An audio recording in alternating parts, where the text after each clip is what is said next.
বিগত সরকারি দলের কথা নিষিদ্ধ না হলে নির্বাচনে অংশ নিতে পারবে আওয়ামী লীগ। সিইসি সরকার বা আদালত যদি আওয়ামী লীগকে নিষিদ্ধ না করে তাহলে দলটির নির্বাচনে অংশগ্রহণে কোনো বাধা নেই বলে জানিয়েছেন প্রধান নির্বাচন commissioner CEC AMM Nasir Uddin.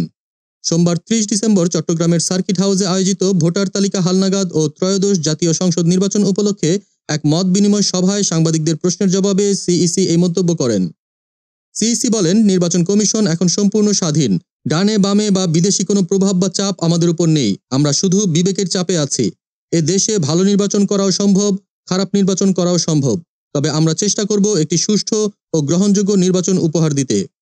Awami League বা অন্য কোনো দল নিষিদ্ধ হলে তাদের নির্বাচনে অংশগ্রহণ নিয়ে প্রশ্ন করা হলে সিইসি বলেন, সরকার বা আদালত যদি কোনো দলকে নিষিদ্ধ ঘোষণা না করে তাহলে তারা নির্বাচন করতে পারবে।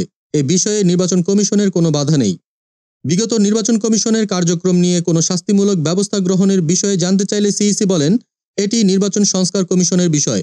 আমাদের কমিশন এমন কোনো পরিকল্পনা করছে না। ওনাদের সুপারিশনামা এখনো পায়নি। ফলে এ বিষয়ে কোনো সিদ্ধান্ত বা পদক্ষেপ নেওয়া হয়নি। সিইসি জানান, নির্বাচনে জনগণের আস্থা ফেরানোর জন্য কমিশন বিশেষ উদ্যোগ নিচ্ছে।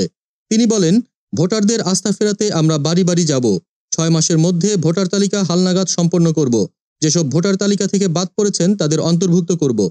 তিনি আরও বলেন, এবারের নির্বাচন আগের মতো হবে না। আমাদের সর্বোচ্চ চেষ্টা থাকবে একটি স্বচ্ছ ও গ্রহণযোগ্য নির্বাচন আয়োজন করার।